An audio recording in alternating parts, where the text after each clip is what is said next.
atas kemenangan di putusan MK yang membuat ruang demokrasi kita semakin terbuka. Dan saya mengucapkan terima kasih hari ini diberikan kesempatan untuk datang ke markas perjuangan kaum buruh Indonesia, karena partai buruh itu beda dengan partai yang lain, lebih pada heroisme perjuangan memperjuangkan nasib. Dan Jawa Barat itu merupakan wilayah yang memiliki basic industri yang sangat kuat dengan jumlah buruh yang sangat tinggi. Sehingga berbagai diskusi yang saya lakukan adalah fokus kita ke depan itu tidak melulu bicara buruh, itu bicara ketakutannya para pengusaha, yaitu kita selalu bicara perjuangan meningkatkan upah dalam setiap tahun dengan berbagai angle, baik melalui dialog, diskusi, perjanjian perburuhan maupun demonstrasi. Dan yang paling disukai oleh masyarakat adalah demonstrasi, karena biasanya cepat naiknya kalau demo. Nah, tetapi ke depan saya sudah mulai bicara, mari kita bersama-sama ke depan itu bicara kesetaraan antara pemerintah provinsi, kemudian kaum buruh dan para pengusaha. Justru saya nanti ke depan tuh minta ditagih oleh buruh dan pengusaha. Kenapa minta ditagih? Bukan hanya minta ditagih upah, menurut saya itu gampang ya mungkin. Tetapi minta ditagih adalah bahwa negara sudah pungut pajak. Dari siapa? Dari buruh, dari regulasi industri, dari mulai PPN, PPH, kemudian berbagai retribusi yang dipungut dari industri.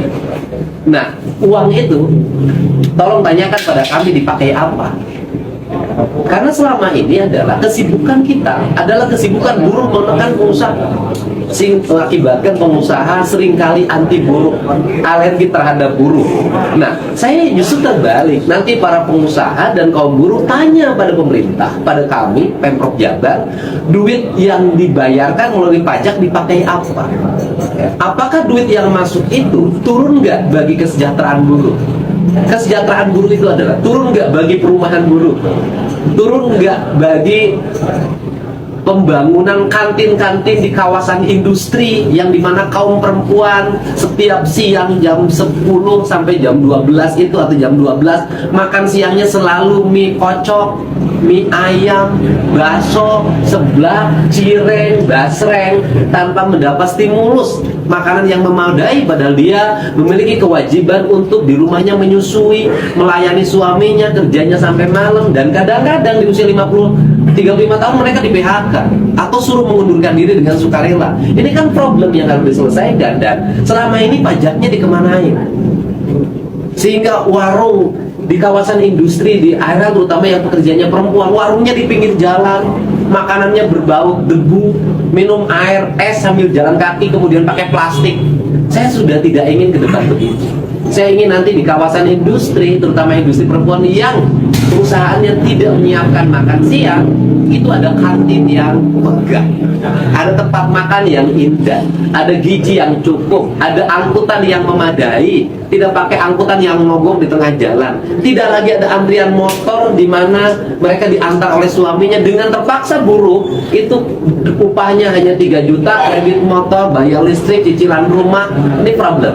Sehingga negara itu, pemerintah provinsi nanti dan kabupaten kota itu berfokus pada bagaimana uang yang masuk dari pajak kembali lagi untuk kesejahteraan buruh dan masyarakat di sekitar industri. Nah, ini fokus kita ke depan. Dan yang berikutnya adalah saya tadi diskusi ke depan bahwa tidak boleh lagi ada trouble antara kawasan industri dengan lingkungan. Kenapa?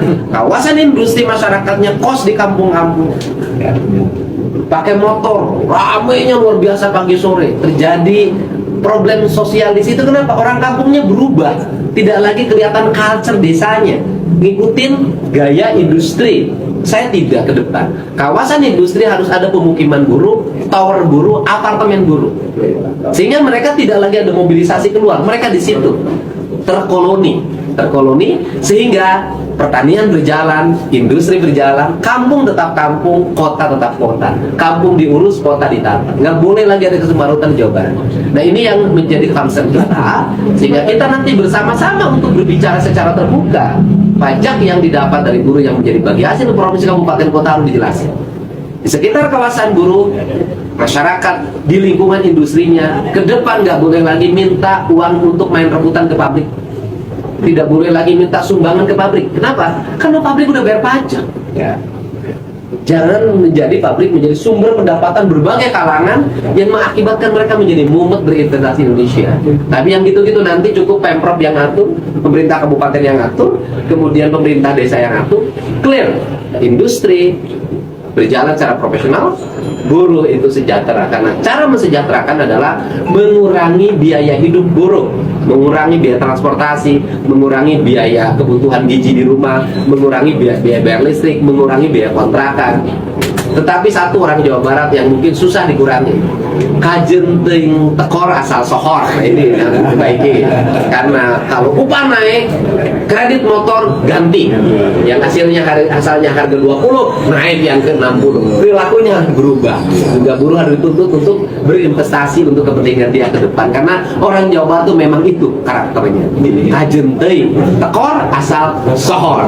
Pokoknya kalau Jumat, Sabtu, Minggu naik motor, pacarnya nangkut begini, ya, keliling kemana. Dan terakhir juga saya minta para buruh nanti ke depan, kalau kita ingin mendharma baktikan uang negara untuk kepentingan kesejahteraan buruh dan masyarakat di sekitar industri, para buruh juga tidak boleh lagi bersikap hidup terlalu berlebihan. Itu. Jadi kalau naik upah jangan nambah istri. Daycare gitu. Penitipan anak. Ya termasuk terakhir ya, keprihatinan kita adalah anak-anak Jawa Barat ke depan. Ya. Ibunya di industri jam 5 pagi sudah ditinggalkan dan bertemu lagi jam 10 malam. Ya. Dia tidak mendapat sentuhan kasih sayang yang baik. Sehingga ke depan di setiap pabrik saya akan membiayai ibu-ibu yang mengurus bayi-bayi yang dititipkan atau balita-balita yang dititipkan dari sekolah. Istilahnya apa? Daycare. Ya, daycare itu bahasanya itu. Tempat penitipan anak, tempat penitipan balita harus ada di sekitar kawasan industri, sehingga pada makan siang jam 12 saya ingin melihat sebuah pemandangan indah, yaitu ibu menyusui anaknya ketika jam 12 siang dan menyuapi anaknya ketika jam 12 siang, dan sorenya dia menjemput kembali anaknya di tempat pendidikan dan mereka ada dalam pelukannya. Karena anak-anak hari ini kenapa punya jiwa yang keras? Karena mereka sudah tidak lagi mendapat sentuhan tangan kasih sayang ibu. Negeri ini perlu kasih sayang ibu agar orang bahagia, karena tanpa ibu kita tidak akan pernah hidup bahagia dan tidak boleh berdosa pada ibu. Terima kasih. Mantap.